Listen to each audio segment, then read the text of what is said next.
Hello and welcome to Unacademy, a one-stop solution for the English medium civil services aspirants. A very good evening and welcome to the daily Hindu news analysis. So let's start the discussion by first looking at the topics that we are going to discuss.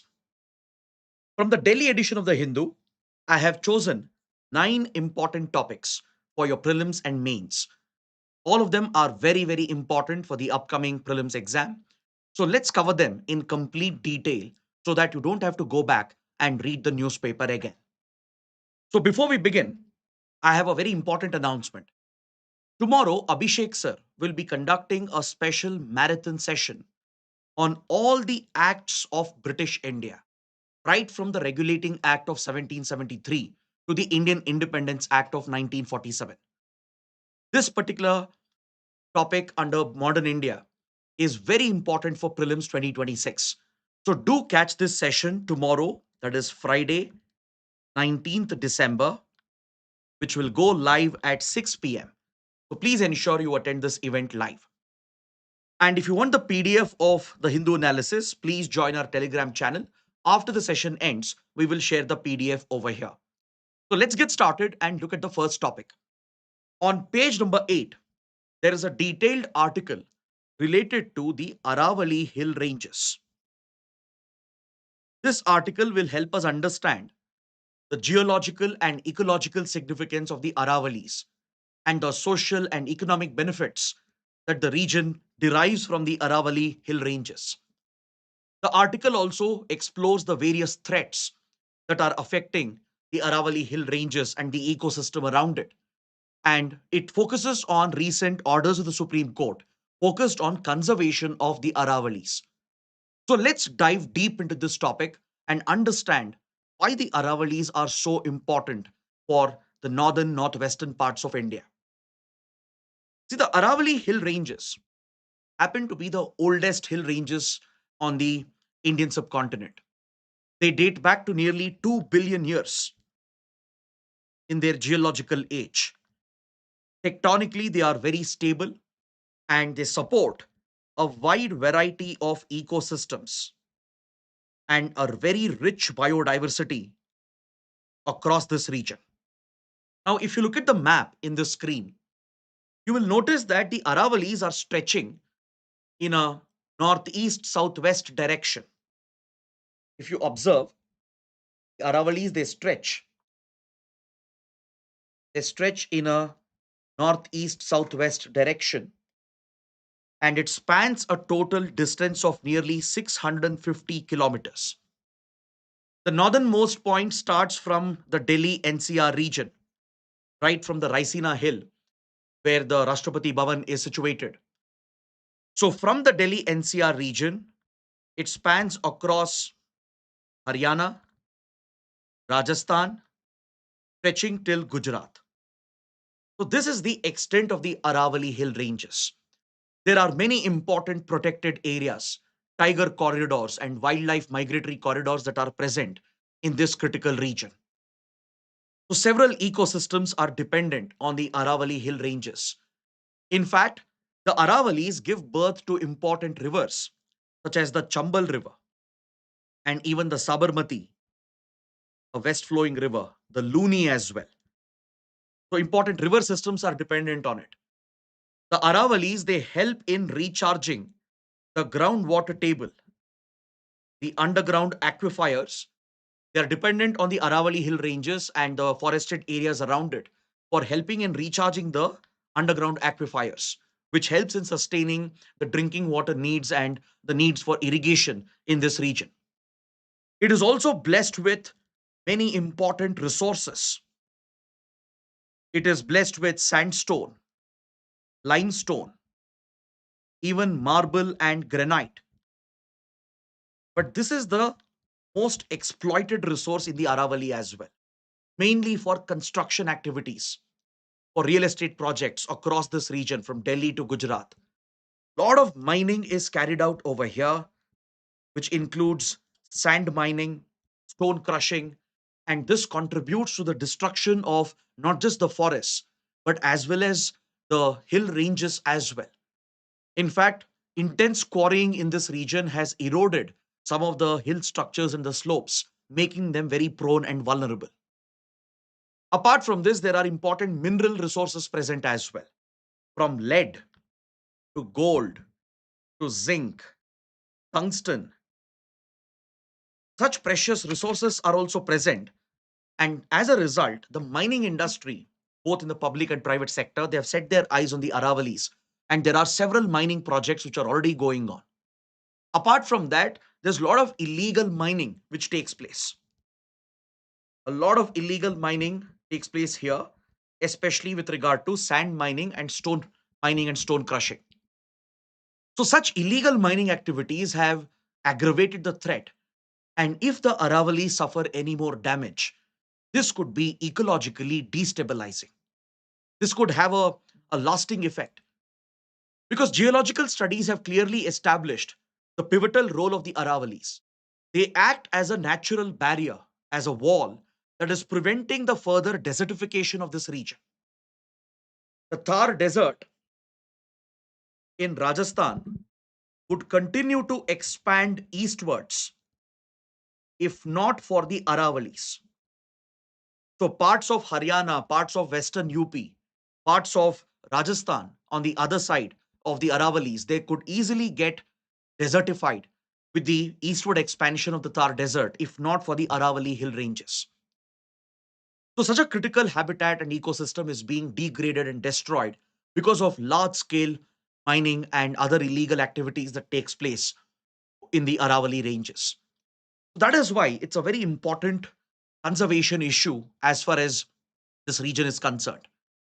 The Ministry of Environment, Forest and Climate Change, the MOEFCC, it has tried regulating these activities since the 1990s.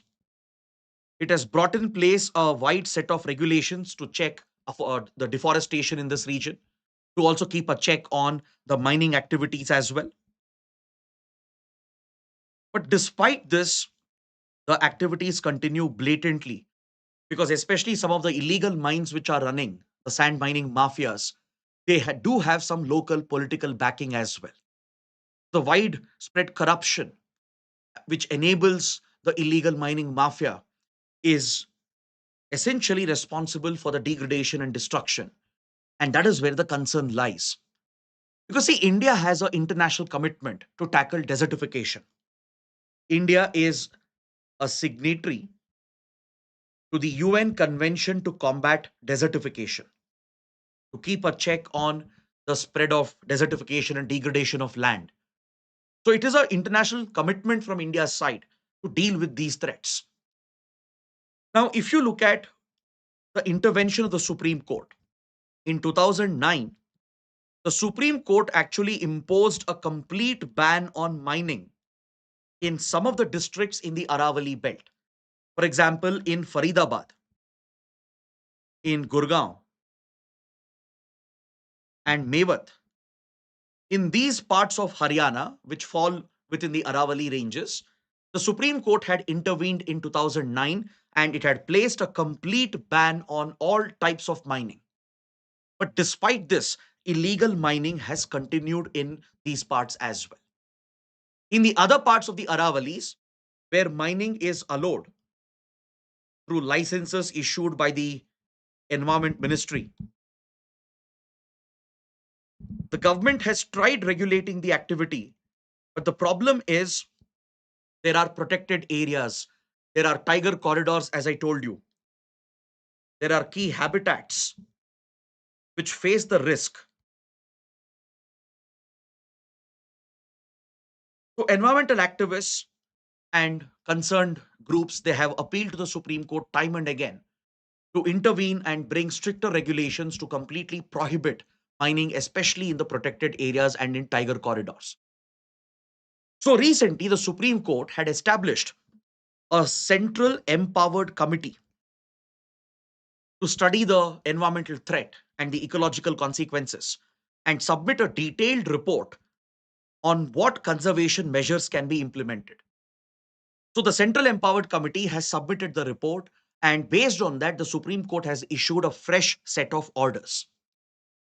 But the problem is There is no clear definition of what constitutes the Aravalli Hills. What is the exact extent and spread of the Aravallis? There is no clear definition regarding this. So the Forest Survey of India had come out with a set of parameters.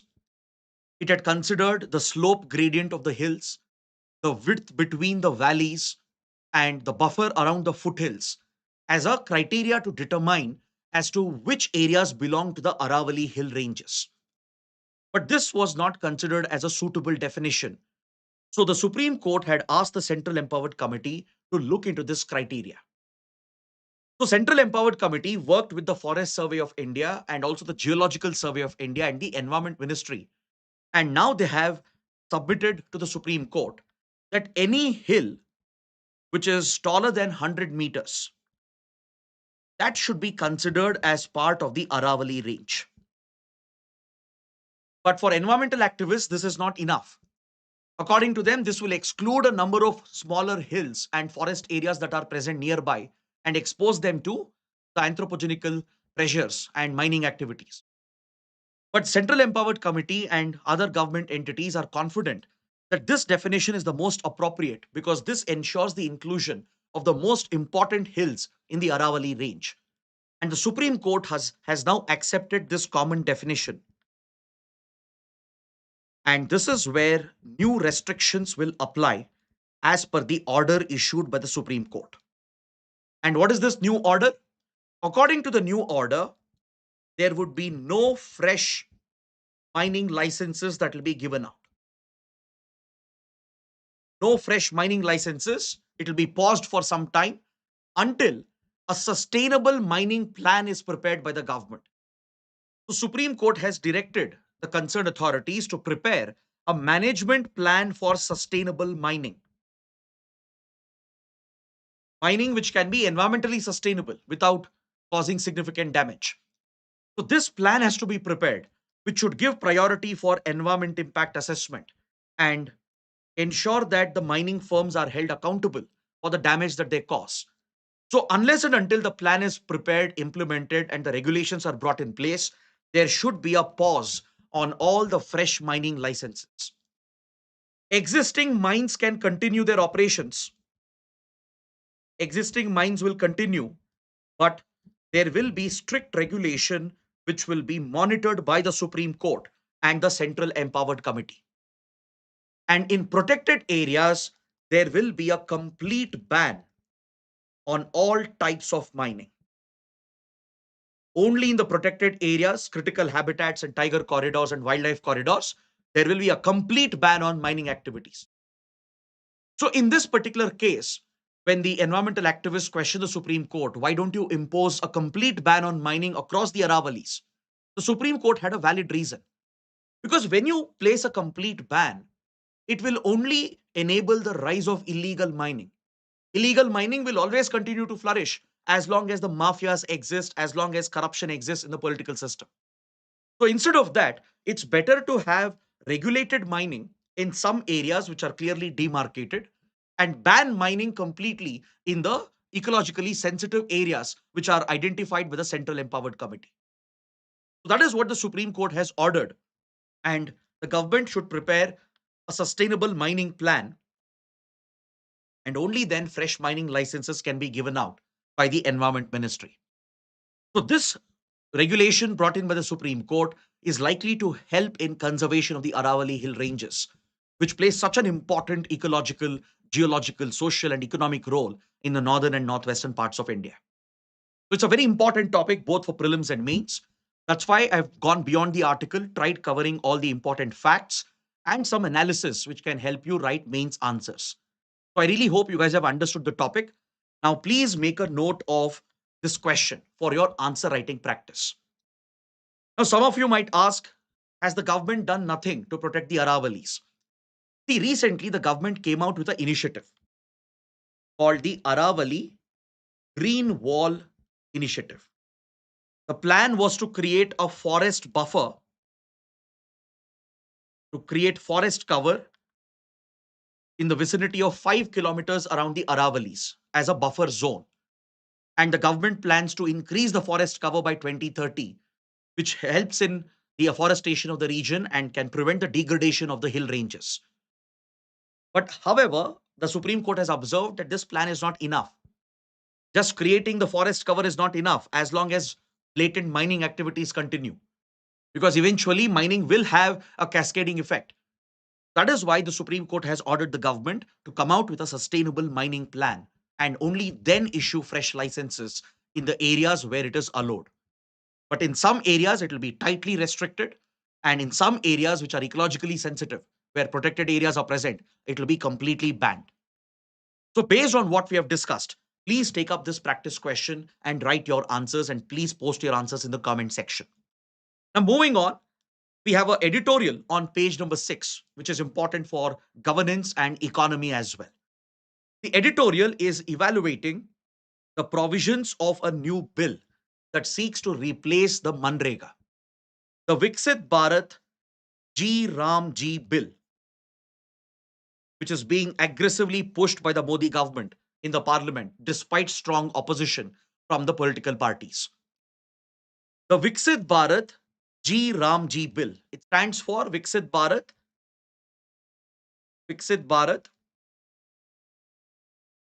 Guarantee for Rozgar Ajivika Mission for Grameen areas, for the rural areas.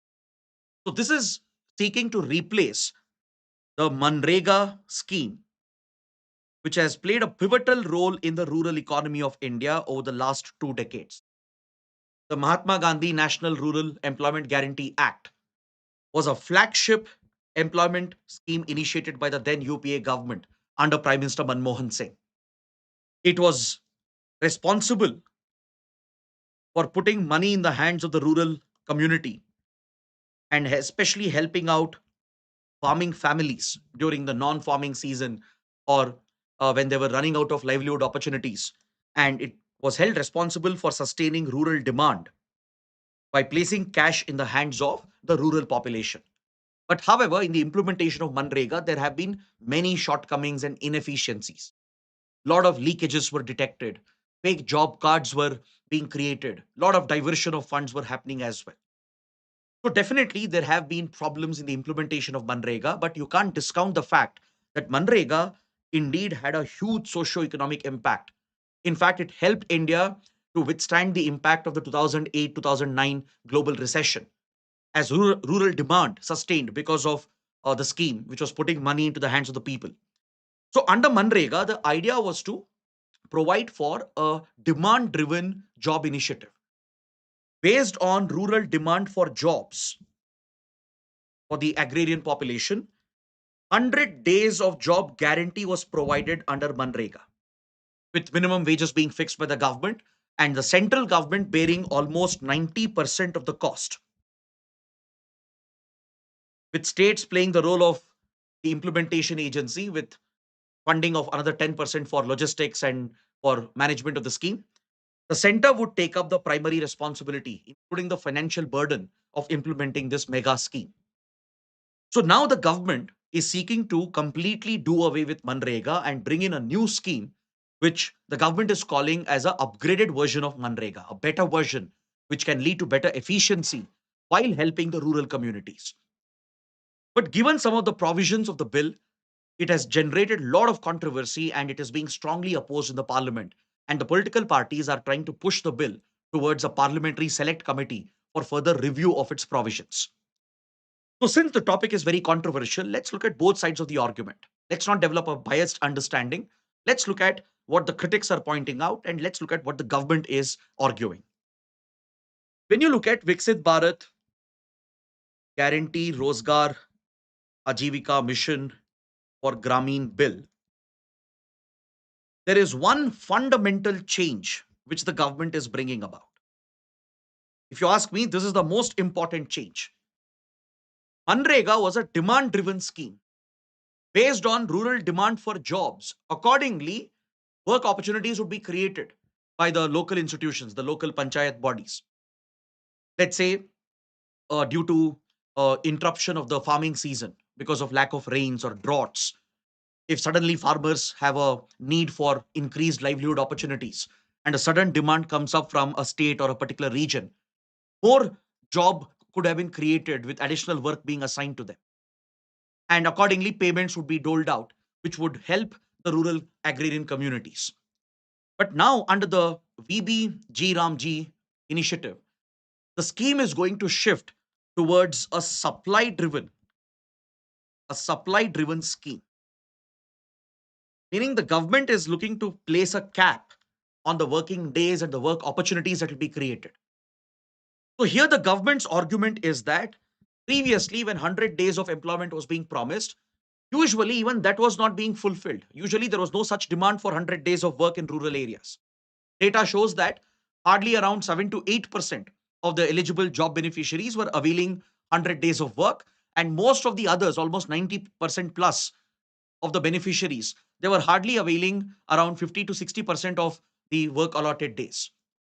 The other criticism against Manrega was it was resulting in a lot of wasteful work. For example, for the sake of providing job, the local panchayats would create these job opportunities, like clearing the silt or clearing the pathways, or just rebuilding a mud road, or let's say building a unnecessary water tank. Such many unnecessary projects would be built, which would not last for a long time. These projects, though capital was put into it, it would not last for a long time because it was not built by contractors or professionals. These would be ad hoc works which would be carried out at the village level. They would eventually get damaged within a year or two, or sometimes even lesser than that. So there was no lasting impact of these projects and these works which were being taken up. So there the government has a valid argument. Because see, when the utilization rate under Manrega was hardly 8 to 9%, only 8 to 9% of beneficiaries were getting 100 days of work. Others were not opting for it, though the option was available. Other beneficiaries, almost 92% of beneficiaries, would not opt for 100 days of work. The government is now saying that we will provide up to 125 days of work, which is better than Manrega. Manrega would provide only 100 days of work. Now, we will provide 125 days of work if required, but it will be supply driven, not demand driven. Because according to the government, there's no such demand in most of the areas. It's only in some pockets. And they will be identified, and only there we will give special focus to ensure 125 days of work is given. But this is where the opposition has a valid criticism as well. Manrega's success was almost entirely based on the fact that it was a demand driven scheme. Whether there was enough demand or not, there were many regions in India, especially the drought prone areas, where farm debt was very high, where farm suicide rates were very high. These were the areas where farmers really benefited because of the additional job that they were getting under Manrega. The 100 days of guaranteed work, guaranteed payments directly into their bank accounts through the direct benefit transfer under DBT. This is what helped bring down the distress in our agrarian regions. So, when you do away with the very nature of the scheme and turn it into a supply driven scheme where the government will decide and place a cap on the number of working days, that will eventually affect the job beneficiaries at the grassroots level. Now, the other concern being expressed here is that the funding mechanism is going to change. Under Viksit Bharat G Ramji bill, the government is labeling this as a centrally sponsored scheme. This was not the case with Manrega. Manrega had a special status of its own. Under Manrega, as I told you, the central government was bearing the additional financial burden going up to 90% for most of the states, with states bearing just another 10% of the financial burden. That's why states were so eager to participate in the implementation of Manrega, because the financial burden on them was less, and the center was taking the larger burden of delivering the wages, especially. To ensure timely transfer of the wages, the center was playing that role, taking up almost 90% of the funding of the scheme. Now, as a centrally sponsored scheme, center will only pay 60%, and it is expecting the states to bear the remaining 40% of the burden. This is where opposition comes from state governments. States, most of them already are in poor financial health. Plus, because of GST, their revenue has already gone down. So, states, they have a valid argument that it will not be possible for them to bear 40% of the burden under the scheme. which means many states may abandon implementation of the scheme. So the political opposition is questioning the center. Maybe is the intention to kill the scheme altogether indirectly by putting the financial burden on the state governments. Because see, today, be it at the center or at the state level, in every election, parties have realized that providing cash benefits right before elections will bring them benefits, electoral benefits. They will announce one or the other populist scheme. They will divert the funds and use that to directly provide cash benefits to the voters, just to attract and create a vote bank. That has happened in multiple states, and that has largely drained the, the treasury as well. So, is there an attempt to kill schemes like Manrega and save that money and use it during elections to directly transfer money into bank accounts, which will create a unfair playing field because the opposition can't compete with those who are in power at the states and at the center. So, is that the larger game plan? That is what the opposition is raising. But the center is saying that states should take up the additional burden. The center is doing enough by providing 60%, remaining let the states pitch in. So, this is where the biggest controversy arises. Regarding funding mechanism, the very nature of the scheme, the way in which it was designed and being implemented, that is why opposition parties are pushing for a further review of the bill through a parliamentary select committee. There is a controversy regarding the name of the bill as well, but I don't think we should get into it. It's largely political and ideological, and it is not relevant in any way for our exams. Opposition is saying is the center deliberately removing the name of Mahatma Gandhi and trying to replace it with a name that has Ram in it. So that's purely political and ideological, not relevant for the exams. You can completely ignore that point. But the other arguments raised by the opposition, they are very, very valid criticism. The argument of the government is also justified in a way, right? So let's see whether the bill will be further pushed into a review by a select committee, or will the government use its majority in the parliament and just bulldoze it and replace Manrega with this new scheme. So please take up a practice question based on this. Critically evaluate the provisions of the Viksit Bharat G Ram G bill, and you need to provide a very balanced assessment, looking at both the pros and cons, the criticism and the justification. Both has to be brought out in such questions. Now, coming to the next topic. In today's newspaper, there are multiple articles on the topic of migration. Because on one hand, the government has pushed the overseas mobility bill in the parliament, which has also raised a controversy. There are few shortcomings in this proposed bill, which deals with migration and the rights of migrant workers who go from India to other countries to work. Then we are seeing a rise in anti-immigration sentiments across the world, which is already affecting Indian migrant workers and Indian students abroad. So there are multiple articles, at least 4 articles are there today.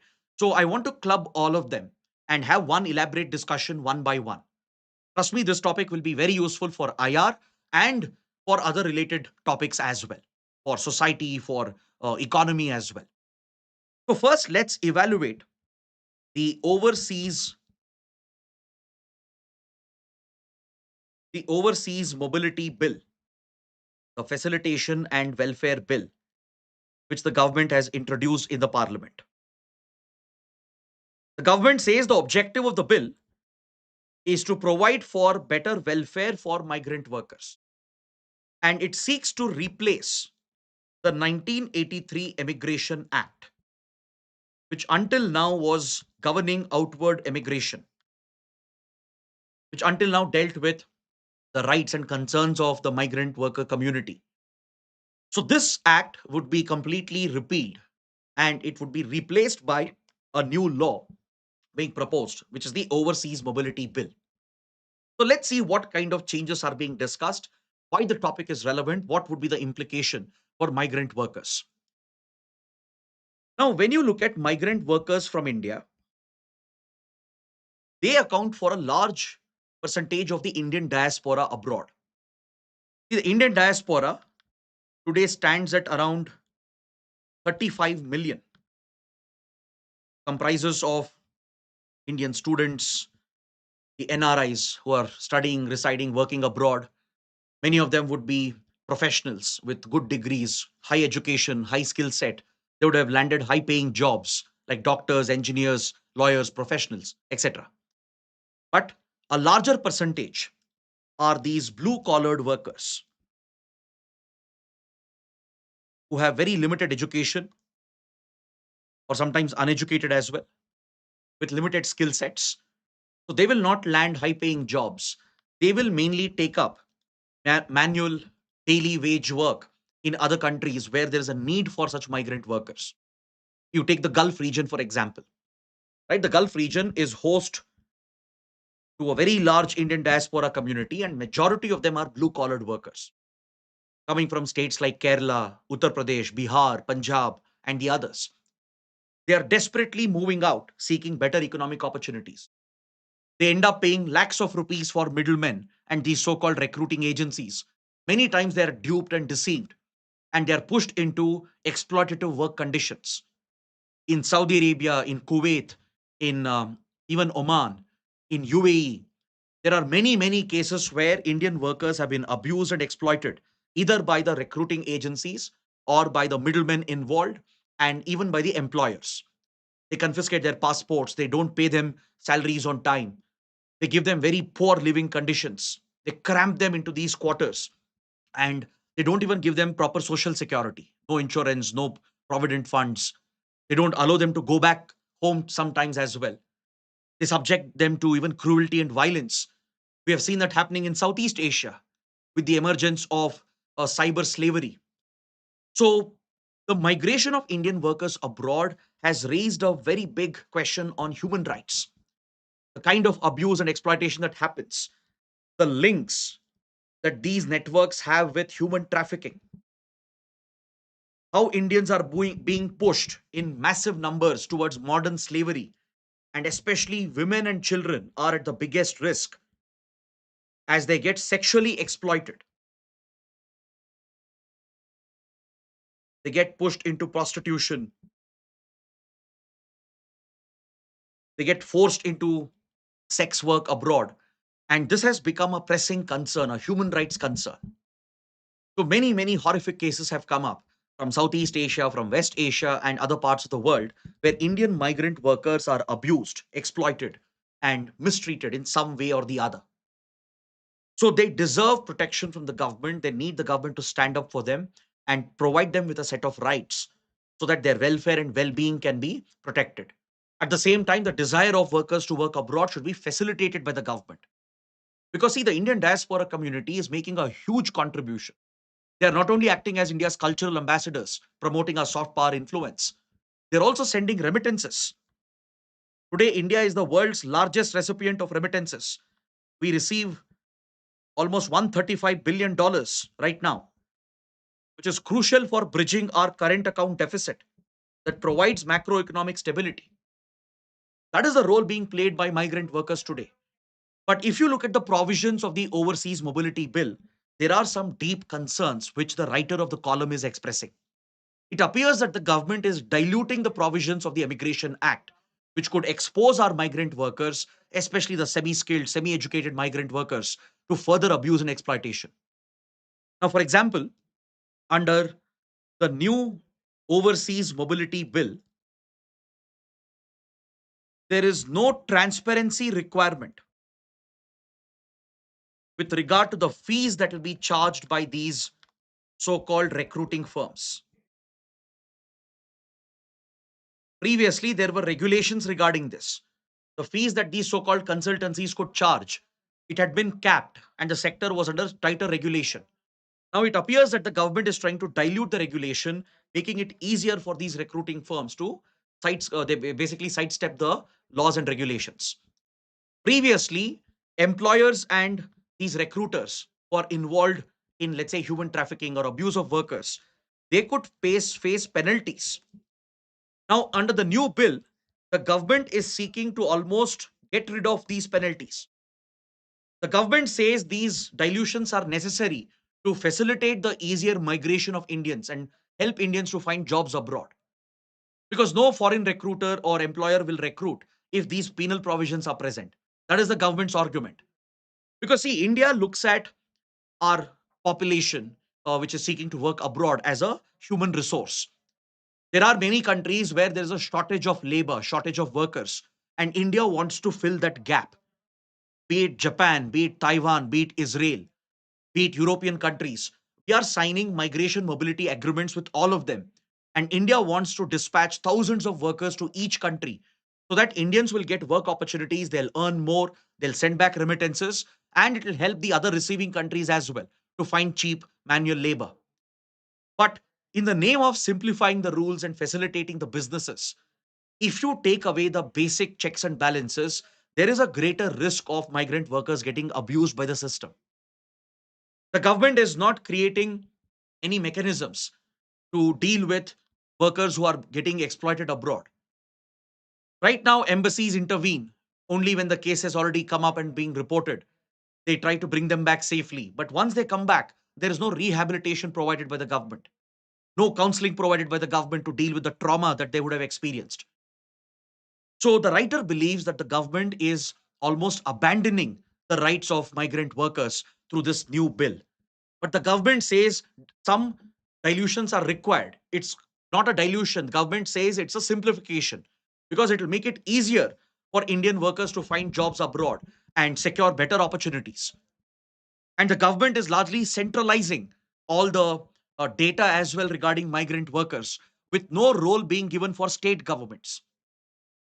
States have no role to play in this, even though there are few particular states which are the biggest contributors for migrant worker population, like Kerala, UP, Bihar, Punjab, Gujarat. These are some of the biggest contributing states. It's people from these states who have faced abuse, exploitation, and they have been trafficked. But states have no representation in the governing board, which the government is conceptualizing under the new bill to protect the welfare and rights of the migrant population. So that is why there is this criticism against the overseas mobility bill. But the government feels it is necessary to facilitate and ensure that India becomes the exporter of a human resource to other countries. But critics believe this is a lame excuse from the government. Why? Because the government is failing to create enough jobs for India's youth. We are now enjoying that demographic dividend, and most of our population, they are of working age population. There aren't enough jobs getting created to match the aspirations of the Indian population. So critics point out that government is finding a easy route to simply send away these workers to other countries, make them toil in other countries in construction sector, in daily manual labor sector, and allow them to get exploited by traffickers and middlemen. And in return, they're not getting adequate protection from the government. That is where the concern comes up. That is the government basically shying away from its responsibility to create those opportunities at home in India? Shouldn't the government be creating those opportunities in the country itself? Why should so many Indians, millions of them, why should they go abroad? See, if it is for a specialized job, if it is for a specialized education, that is different. If it is for manual labor, routine work, can't those opportunities be created in the Indian economy? Why are you exposing innocent people who are not educated, who are not aware, right? They would have never set foot outside of their village. Forget going abroad. They wouldn't have gone to a city or a major urban setup. So why are you pushing such people, creating these aspirations instead of creating job opportunities in the country itself? So that is the question which comes up. And again, as I said, it's a controversial and debatable topic. But see, now this is something you need to connect with the other articles in today's paper. There's another important and interesting article regarding the migration of Indian students abroad. The same issue persists with Indian students.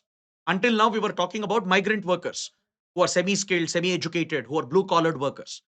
Now, if you look at Indian students who are studying abroad, today, the Indian student community, the international student community from India is one of the largest. Around 13.2 lakh Indian students are studying in at least 70 countries abroad. This is according to 2023.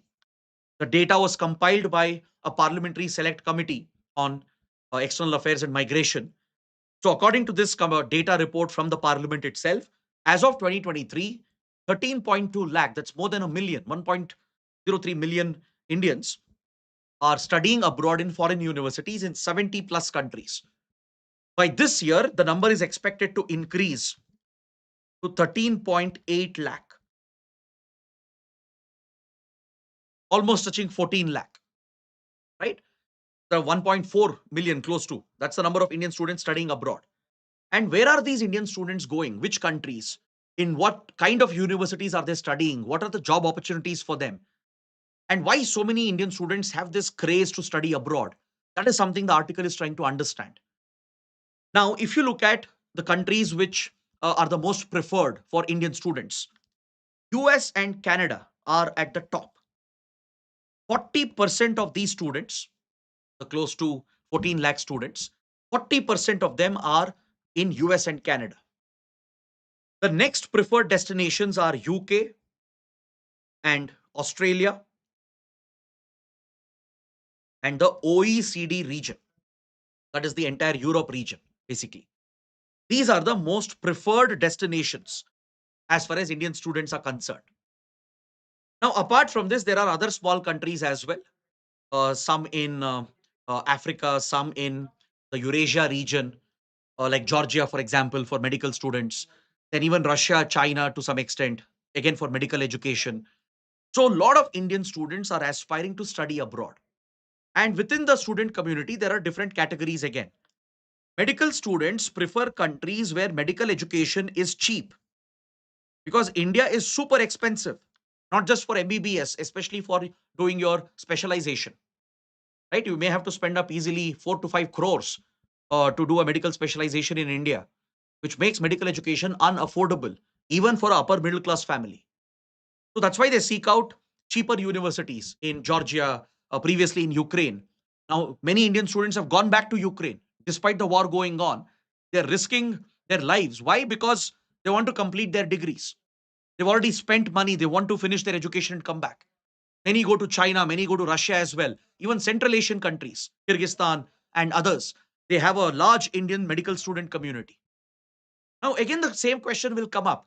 Why can't India create enough vacancies in our medical colleges and universities? What is the government doing? What are the colleges doing? Why are they creating these privileged conditions in such a high competitive environment where only few students get through the exams and avail the free seats or the cheaper seats? Rest of them get through the management quota, paying crores of rupees. Where will the other lakhs of students go? When you look at engineering, the other set of students who have this craze to study abroad, this is more of a fascination. In India, there is plenty of opportunities to study engineering, even in the higher education category. But still, across India, there is this craze. This is nothing but a blind craze, a blind aspiration that somehow you will become a better engineer if you study abroad, that somehow you'll land a better job if you study abroad. Yes, it is true to some extent, but today, India is also having those opportunities. But this is a classic middle class, lower middle class mindset where parents are taking heavy debt burden, mortgaging their family property to send their children abroad to study. It has become sort of a status symbol. I'm sure you might have seen this in your own families, right? If you have such an experience, please let us know in the comments. Parents are also to be blamed. The society is to be blamed, where it is considered fanciful to study abroad in US or in Canada. But in reality, if you see what their children are doing in these countries, they'll be struggling to complete their education. They'll be struggling for the living expenses. They'll be working these sedentary jobs on the side just to earn some extra money. And many of them, trust me, won't even land a good job. And today, as I said, you know how anti-immigration sentiments are rising, be it in US, be it in Australia, be it in Europe. It has already turned into racism. It has turned into violent attacks as well. So why would you risk all of this? See, there was a time when Indians would actually get scholarships, right? The talented Indians, they would get some scholarships, which means their education was funded, and they would land very good admissions in top universities: Oxford, Cambridge, Harvard, Stanford, Yale. These are the universities where you should aspire to study. Yes, they are a standout universities. But majority of Indian students who go abroad, they end up landing up in these fraudulent universities. I'll give one example in UK, which I'm personally aware of. In the 1990s, in Britain, there were many polytechnic institutions. meaning they provide basic job training, vocational training, like your ITIs, nothing else. So as Britain declined as an economy, these polytechnic institutions, they ran out of business. You know what these guys have done? They have tied up with so-called education consulting firms and these middle agents abroad, and they have turned these polytechniques into universities, so-called universities. They'll not even have proper labs or teachers or professors. So what kind of degree will you get from there? What kind of jobs will you land if you study there? And today, visa requirements have become very strict. If you don't land a high paying job, if you don't meet those criterias and thresholds, you will be deported, you'll be kicked out of the countries. Many students, they finish their degrees, they come back to India, and even in India, they can't find a job because their degree becomes worthless. Many universities in US and Canada, they shut down. They get raided by the authorities because they are fake, they are fraudulent, set up only for the purpose of attracting foreign students and looting money from them. For example, if you look at Andhra Pradesh and Telangana, this is one particular region where there is a massive craze to go abroad, especially to the US. Honestly, I don't understand why. Experts say that this has to do with social status. It's about social upward mobility, and it is also linked with the dowry aspect. That in Andhra Pradesh, Telangana belt, if you have a son who has studied in US, settled in US, even if he's a truck driver, they will get good dowry for their son. This is the sad social reality which exists, and people end up spending lakhs of rupees, mortgaging their family property, and send their children abroad. Now, look at the crisis you're creating here. Indian parents are taking loans, students are taking loans up to 40, 50 lakhs, some are taking loans up to 1 crore. You are using this money to pay other countries. You are subsidizing developed nations. So, this is resulting in a reverse remittance, as experts call it. India might be getting $135 billion in inward remittance, but a large chunk of it, almost 20% of this remittance, is going out again as a reverse remittance. Why? Because Indian students and parents who have this foreign fascination, they're spending everything abroad. And worst part, they don't even get a good degree, they don't even land a job, and most likely they'll come back to India. So, this is a basic problem in our education, which the government should be held accountable to. That is what the article is focused upon, which is a pressing issue. And trust me, this is something which is going to escalate and aggravate in the next 5 to 10 years. You will see that lasting effect. It has just begun. As anti immigration sentiments rise and as opportunities decline for Indians abroad, you will see that impact on the ground. And this will have a bigger social impact as well that we will experience in the next decade. Now, look at this data point that the Hindu has published today. It's about how many Indians have been deported from the United States in 2025. Under Donald Trump, who has prioritized his anti immigration policy as the number one foreign policy priority, thousands of Indians have been deported. The number has more than doubled. And this data is based on a survey which has been conducted amongst Democrats and Republicans. And in general, there is a lot of support for deporting foreign migrants. Even if they are contributing to American economy, there is this sentiment which has built up. Of course, in Republican states, there is already a massive support to deport everyone. Even software engineers and doctors, even though they are contributing to US economy, they want them to be kicked out. Even amongst the Democrats, there is a small section who do support the idea of deporting foreigners and sending out these migrants, though they are legal migrants. So this again highlights the challenges that developing nations like India will continue to face. Unless and until you create opportunities for your people, right? They will, of course, try to seek these opportunities abroad. They will continue to have this aspiration. It's a very innocent middle class aspiration to gain that social mobility, to ensure better jobs are available for their children at least. So parents will risk anything to ensure that this dream is fulfilled. And this is the crisis which is emerging, a very large social crisis that is something which can affect the entire nation. And look at the consequence of this fascination as well, and how the semi-skilled, semi-educated Indians are getting exploited. In the Russian war theater, many Indians have been killed. And just from September, 4 Indians have lost their lives in the Ukraine battlefield. So, according to this article, 2 more deaths have been reported of Indian nationals.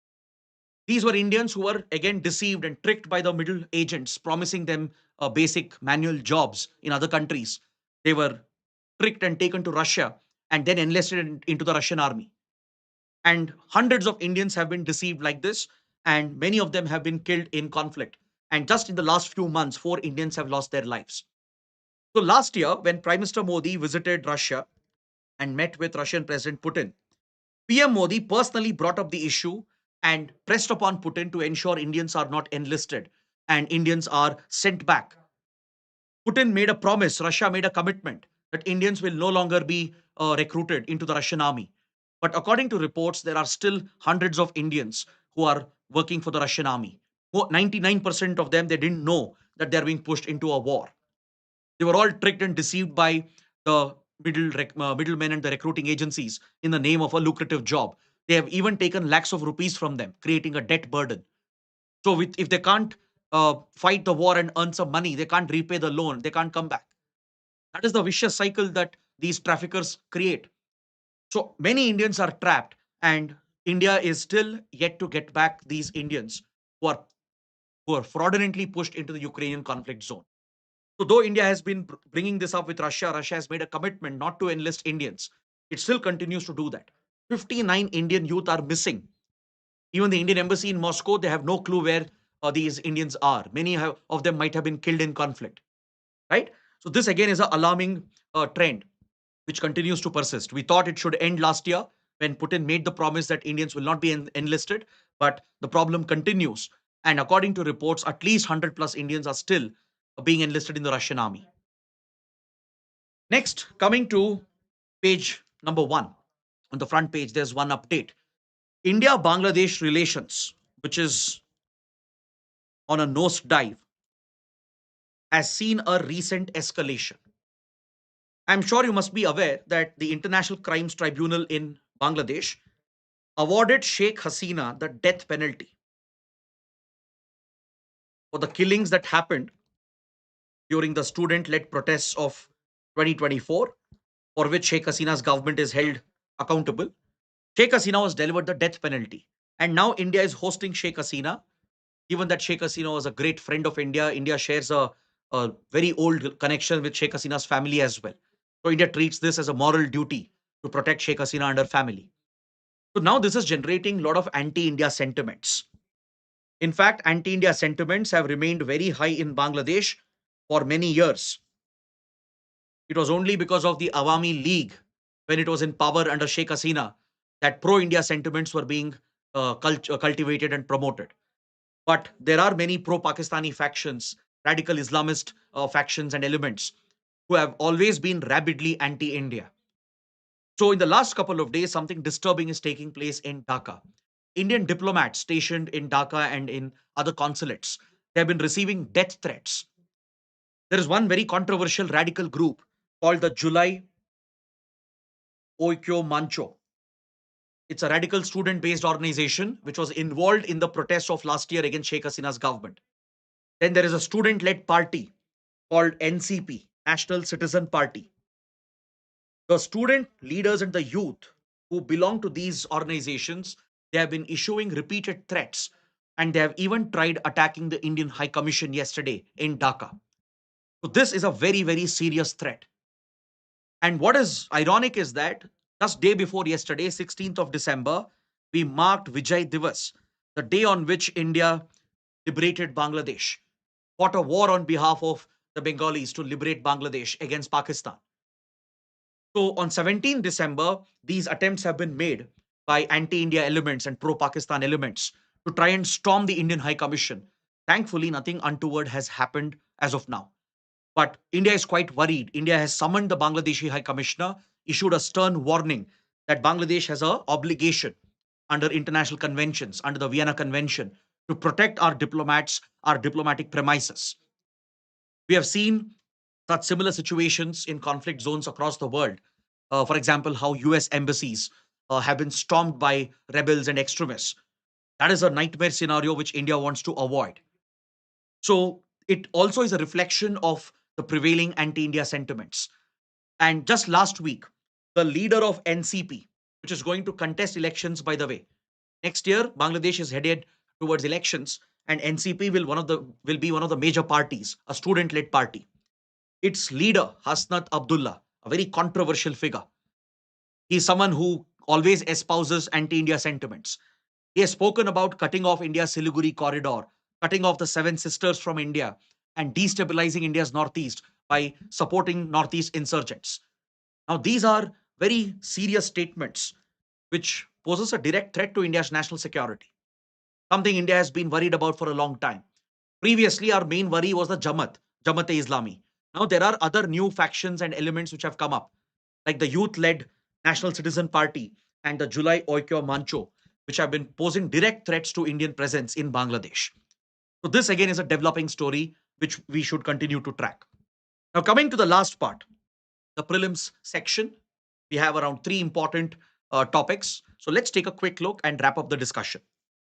On page 10, there's an article that refers to the MH-60 Romeo helicopters. Yesterday, we spoke about the Apache helicopters, which India has procured from the US, which was inducted to the Indian Army's Army Aviation Unit. Now, we have procured another US based helicopter platform. The MH-60 Romeo,